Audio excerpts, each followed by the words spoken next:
Hello, everybody, and thank you for tuning in to the Liberty Report. With us today is Daniel McAdams, our co-host. Daniel, good to see you today. Good morning, Dr. Paul. How are you this morning? Doing well, thank you. Ready and raring to go. Monday News Day. Yeah. Was there a lot of news over the weekend?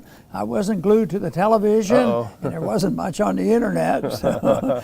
There was stuff on the internet. It was just not really interesting to me this weekend. But we did find a few things that we think are significant, and we're going to start off with a foreign policy, congressional activity that we think doesn't make a whole lot of sense and could be something very dangerous because Congress wants in on the action. You know, Pelosi's wanting to get in on the action too. I don't know what her motivations are, but maybe she's going to run when Biden leaves and they don't want Kamala. Maybe Nancy Pelosi wants to be president. Oh, yeah. Of course, the way she's turned her weight around, she's been pretty instrumental in controlling the scenario, the bad scenario anyway. The thing that went on this weekend or so is a congressional delegation in Kiev wants U.S. military advisors sent to Ukraine, according to anti-war article, and. It made us stop and think for a minute. Is this a good idea? Yeah. Well, yes. And then I got to thinking, well, when would a libertarian president send people or go himself around the world? Because if you didn't have an empire, there wouldn't be much reason to do that. But, winding down of the empire, I guess a libertarian president would want to do. Yes, traveling would be okay if it would be legitimate, and it could be argued that you go for peace. If you're going always to move toward a peaceful solution to the problems of the world, which is different. We've known about advisors for a long time, and we've known about our involvements overseas for a long time. And this seems to be a dangerous thing that's going on, but we should be reassured because it's bipartisan. It's not, it's not like that investigation on Trump. That's how can they do it with? Oh, this is bipartisan. Yeah. I'm not talking about that. This is bipartisan because, unfortunately, for our side of the argument, there is a true, strong bipartisanship and support for interventionism.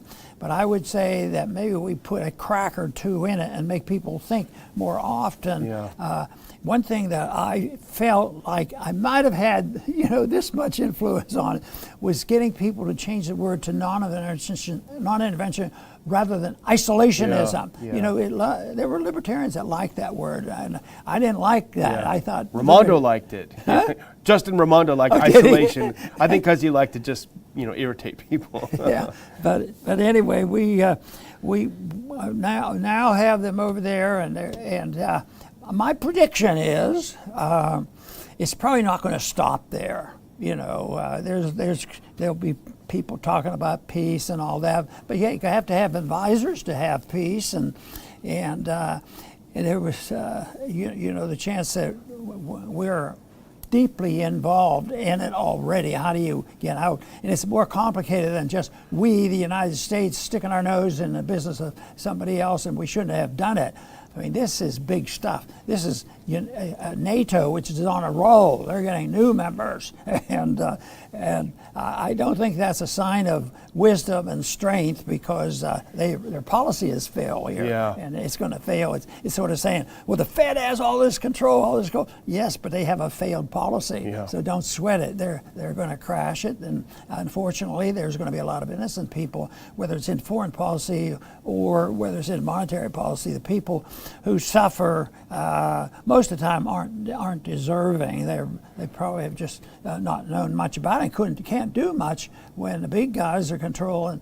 When they can get control of the delegations in Washington in almost every state and promote this, and they get support from Republicans and Democrats and the media. And even the conservative media, sure. They're out there pumping this up too. So I saw one disappointment, and somebody, oh, he's a constitutionalist, you know. But when it comes to foreign policy, they don't. They skip that part. I don't know what part they use to say we have an authority to do that. We have the executive branch has authority, you know, to repel invasions and defend the country. But that's not what's going on here. This is the promotion and defense of globalism with NATO, United Nations, IMF, and right now the instrument they're using is NATO promoting it. So it's important because our concern, at least my concern, is that it will expand. It's not going to be sending over 10 advisors or 15 advisors or 100. And if they send 500, you know what that means. Yeah. Next week, it's going to be 1,000. Well, you know, you've always been skeptical of these so-called congressional delegations because I think you rightly understood very early on that it's a dog and pony show. They take you over there, they show you what you want to see, they don't let you see what they don't want you to see, and then they want you to go home and say, I was on the ground in Afghanistan and we're on the verge of victory, we just need another surge. And that's what they do, and they count on pretty ill-informed members of Congress, which aren't hard to find, as you know. And so they grabbed a group of them over there, bipartisan group. They sent them for a dog and pony show to Kiev and said, well, here's what we need, you know, Zelensky, here's what we need. And everything he always says is to ratchet things up. We need more longer range missiles. We need more things. So now what he's saying, we need U.S. military advisors. And we have Representative Michael Waltz from Florida. And if you're in his district, you should let him know what you think about him dragging us toward World War III. He thinks it's a great idea. He says it could be civilian, but it could be military as well, sending in advisors. But then he qualifies it, Dr. Paul, because he's not a warmonger. I don't think anybody is advocating for American military on the front lines, but helping with logistics, planning the operations, and integrating the intelligence is incredibly important right now. So the Russians, who clearly are winning, there's no question about this, they're going to sit by and watch America send military personnel into harm's way, guiding Ukrainian missiles, and they're not going to view that as an escalation. They're not going to feel like they need to respond. So they basically, and Adam Smith, who's been in a long time and actually used to do some peace things with Smith, I think occasionally, he's all on board as well, Democrat from Washington. They're all on board. The only people not on board, Dr. Paul, are the American people, and we've talked about it last week, how America is souring on Biden's policy in Ukraine. It's coming apart. They're tired of sending $60 billion, and then, you know, someone made a joke, Zelensky's like your college student's son. He only calls when he wants money, right? And so he's calling up. But let's look at a couple of headlines from this. And as you point out, we did get this via our good friends at antiwar.com. But here's from Fox News. Lawmakers want U.S. military advisors sent to Ukraine. Let's put up that next one. I think there's a quote on the next one. So here's some of the things with Waltz. And it would be good logistics to have them there. They won't be on the front line. Don't worry about it. And let's do that next one because I want to move into what this really means. And this is the first thing that I thought. Of course, he says no one's advocating for them to go on the front line. Okay. But let's step back a little bit in history, Dr. Paul, to a time where I know is near and dear to your heart. If we can do that next one. This is from the JFK History Project. I believe that's the name of the website. I looked it up just quickly before we went. But here's a little bit of history about sending military advisors. So Eisenhower sent some 700 military personnel to South Vietnam before JFK got into office.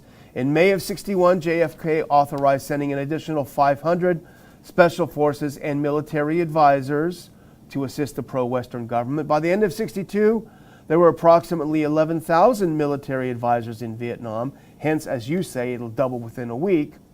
The president would soon send an additional military advisors to support South Vietnam.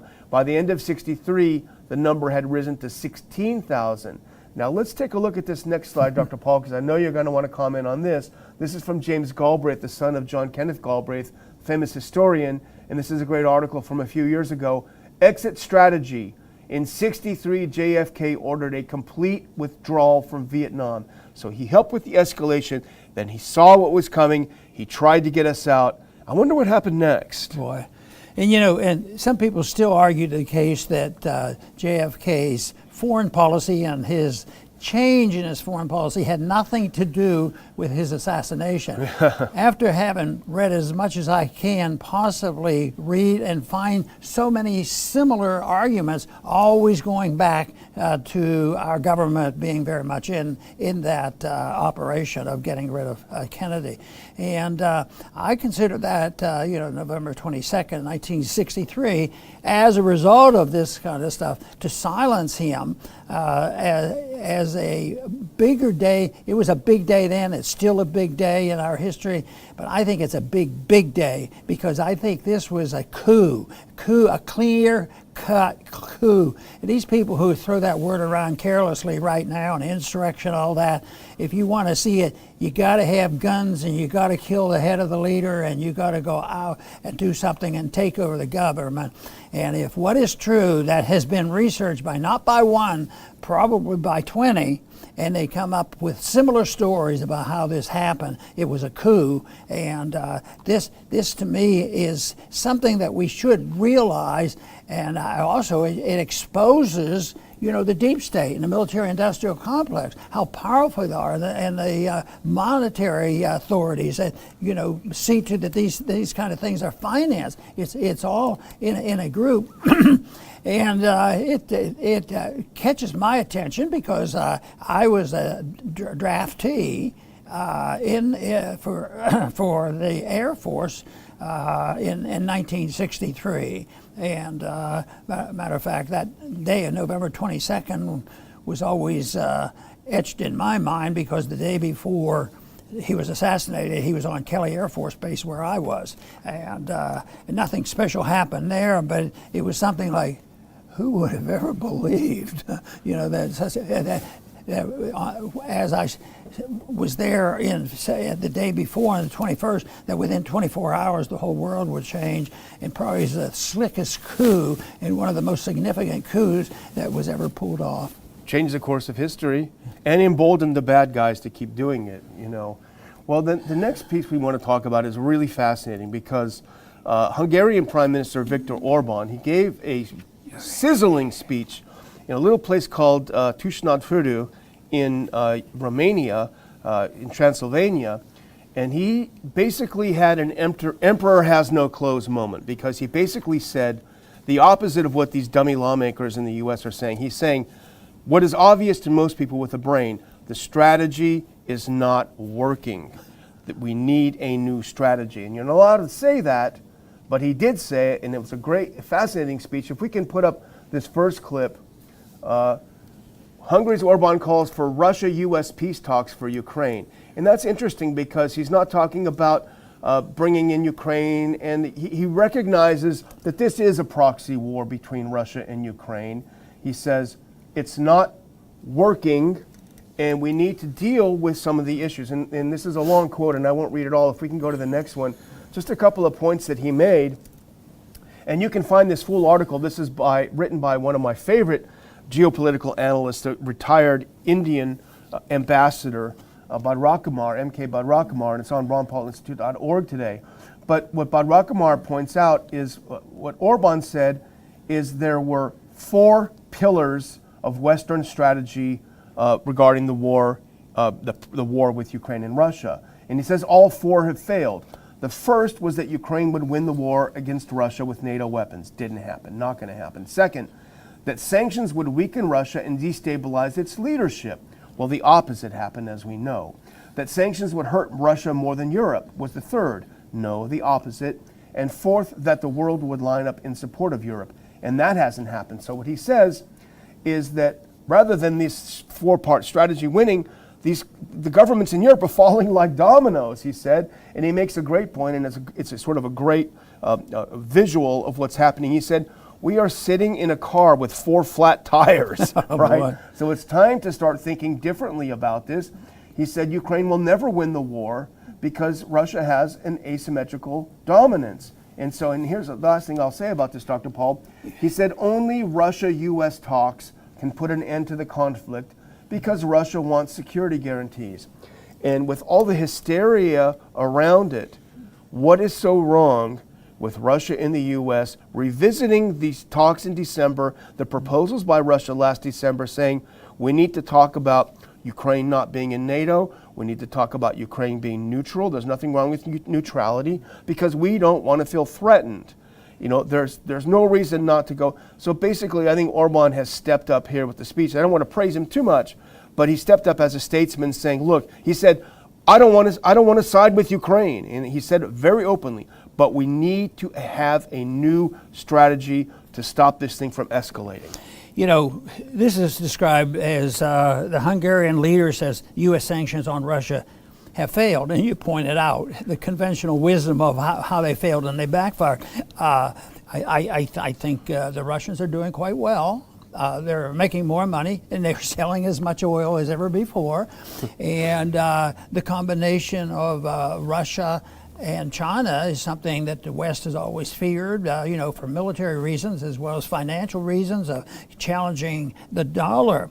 But I'm just wondering, now this is just a theory, and I don't want anybody to think this is a true story, but what if there's a really, really shrewd spy, Russian spy in our government, and said, this is what we have to do, you know, because it's going to be so beneficial, and how are we going to keep our empire together? And they talk them into it. But all along, the Russians knew what they were doing.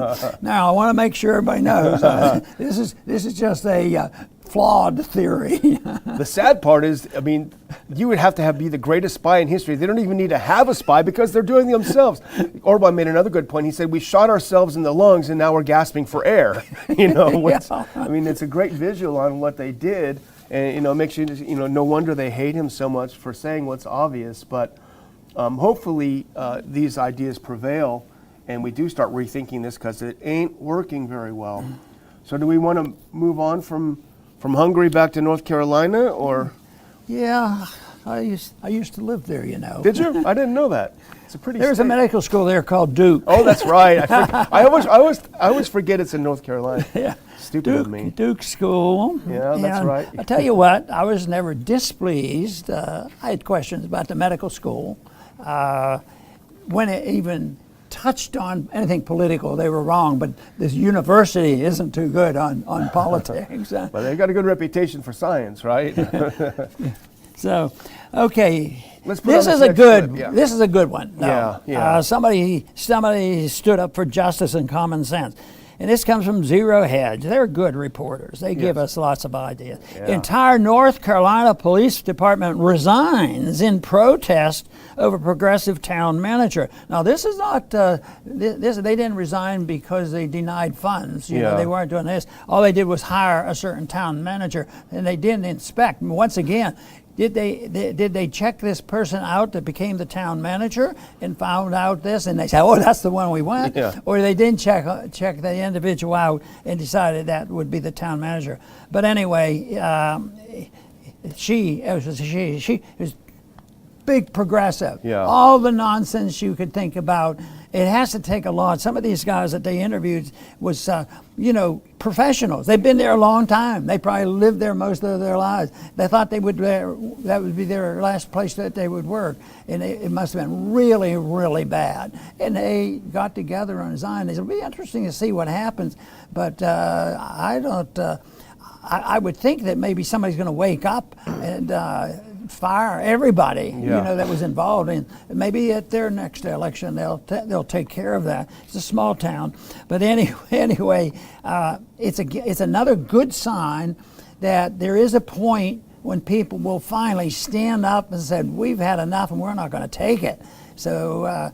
And then this is on top of what they have to put up just in general. All law enforcement officers, you know, they get hit pretty hard. Sometimes they get off track and deserve some criticism, but sometimes it's just used as a political football to promote cultural Marxism, you know, ban the police and turn the streets into cesspools and you know, that kind of stuff, which is all part of the strategy of the Marxists. Well, we're seeing what happens to all the woke cities around the country, and it's not going well. But this is Kenly, North Carolina, and they hired Justine Jones to take over as city manager. And my first thought was, well, if she's a local gal and she was elected, this is, you can kind of hardly necessarily side with the police on this. But no, she's not that at all. And let's go ahead and look at that next clip. This is from the Hedge article about it. So she is a wrecker that goes around the country wrecking things. She said she had started on June 2nd after a, quote, nationwide search, according to a statement which said that, quote, Jones has dedicated her career to public service over the last 16 years, during which she worked in progressively responsible positions with local governments in Minnesota, Virginia, South Carolina, and North Carolina. So she's not a local gal who got elected. She's basically a gun for hire. My guess is paid by people like Soros to go around and upset these small towns and turn them into bastions of wokeness. And maybe we're projecting a little bit too much. But I think the good news story here is that the police force said, hey, if you're going to hire someone over top of us who wants to defund or get rid of the police or do whatever, make us, celebrate a pride parade or whatever, we're just going to walk away. We don't need it. We're out of here. They indicate that she's never volunteered to come before the press and answer a few questions. So that's probably a good sign that she has no answers and she's not going to expose herself. But there's still the question of how long does a person like this last? When are they going to fire her? When is she going to quit? Yeah. I don't think she'll quit. People like this have no sense of guilt and they have no shame, and no matter what the results are. And I think of all the tragedies in domestic affairs and international affairs, and people die from these things. But the true interventionist believes they have defined what is right and proper and moral. So why should I feel badly? It didn't work out, but I did what was morally right. They consider themselves on the right track, and they are the designator of what the law should be and the rules, and they have their plans. And the one thing that gets mixed in there now is how strong the cultural Marxists have been. Yeah. I mean, they're everywhere. Every small town, yeah. They're involved in so much stuff. How can they be able to use this little town like this and make sure a person like that gets in there? And I don't know whether it was this article, but there was one article similar to this. The person had been elected by Soros money. Yeah, no question. Well, they're not going to fire because everyone that's fired her so far, she's sued for racial discrimination, right? So yeah. She's got an out. Yeah. But, we're going to close down a little bit, and I just want to take a Monday morning to remind everyone of a few of our important things to keep track of. And the next one, if you can put it up. Reminder, August 2nd, we move to Rumble for our live program. We will still be on YouTube in the afternoon if you prefer to watch there, but we're excited about going on Rumble Live. Same time, not same place. So put this in your notebook, subscribe to our channel on Rumble, and join us there. There's going to be a chat, and we're really excited. Next thing, last week, put up the next clip if you don't mind. This is your last week to apply for the 2022 Ron Paul Scholar Seminar. Here is last year's seminar being addressed by Representative Thomas Massey. We've got a great group of instructors. It's a one-day boot camp for non-interventionism in foreign policy and civil liberties. Go to ronpaulinstitute.org, and there is a big link on the upper right that you can click and apply. Last few days. Don't let it go by you. You're going to want to do it. Scholarships available to help you get there and pay your way. Last clip, reminder, last few days also for the early bird rate for our September conference. It's going to be a great event. We've got great speakers. Jeff Deist is going to be there from the Mises Institute. And I'm going to actually reveal right here, Dr. Paul, and we're going to have him on the show to talk about it. But here is another speaker revealed. You can take that down now. But our good friend, Dr. Paul, and you know him very well, Colonel Douglas McGregor will be joining us. You've seen him on Fox. You've seen him everywhere. Probably, I think, one of the most brilliant geopolitical and military strategists that's out there. He's spoken before. He will return to the Ron Paul Institute for our September 3rd conference. You won't want to miss him live, only at the RPI conference. You're going to love to hear what he has to say, his insights. He doesn't care what the mainstream thinks. He doesn't care if they think he is off track, because he's always been on track. So go to ronpaulinstitute.org, get those tickets while you still can. Colonel Douglas McGregor at RPI in September. Dr. Paul? Very, very good. You know, we were today talking about two areas far apart. Kendall, North Carolina, a little town that has a problem dealing with, the police, but also dealing with a problem of political philosophy and how a country should be run and what rights are all about. And yet we were talking about Ukraine too and how significant that was. But to me, these are the same issue in many ways, and how you can generalize and bring them together is that they both involve the illicit use of interventionism. If you have a free society, like the founders worked desperately to give us, that individuals decide what is right and wrong for themselves as long as they don't hurt people. But there wasn't to be a government to micromanage us here at home, or certainly not micromanage a whole empire around the world. And this to me is not complicated. So what do? They use the interventionism. They justify it. They either dismiss or are totally confused. They will not look at the restraints that the founders put into the Constitution.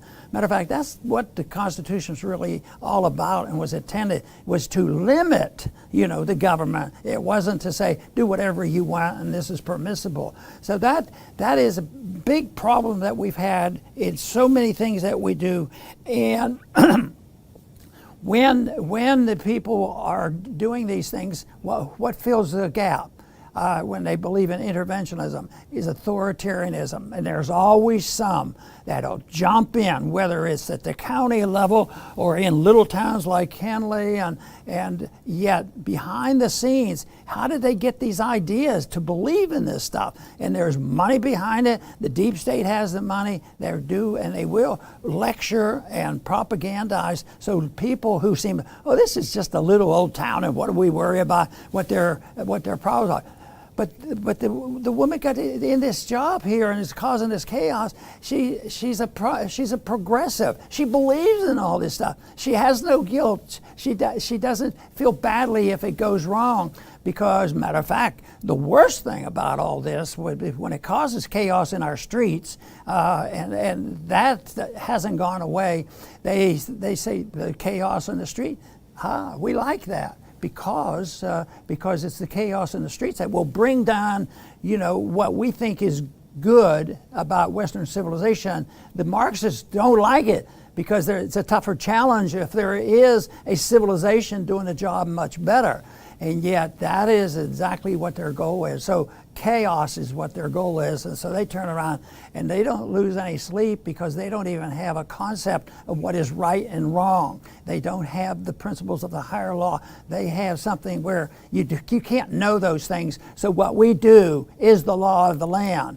But there's still a lot of people, and I believe our numbers are much greater than theirs, except they have been shrewder and more aggressive and gotten themselves into places where they can accomplish a lot more with smaller numbers. And there's no reason in the world why the people who believe in liberty and the promotion of a just cause and on the principles of limited government power, why we can't win this, because it's so superior to what we have been given, and the consequences of it so evident.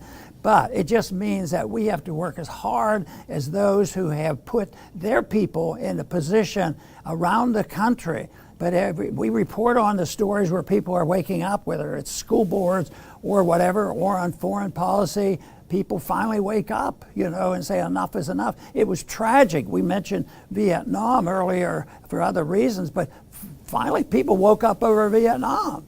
And it was the people who went to their congressman and said, quit it, quit it, quit it.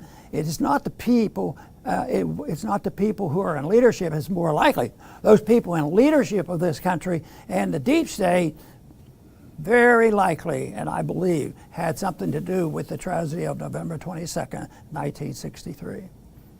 I want to thank everybody for tuning in today to the Liberty Report.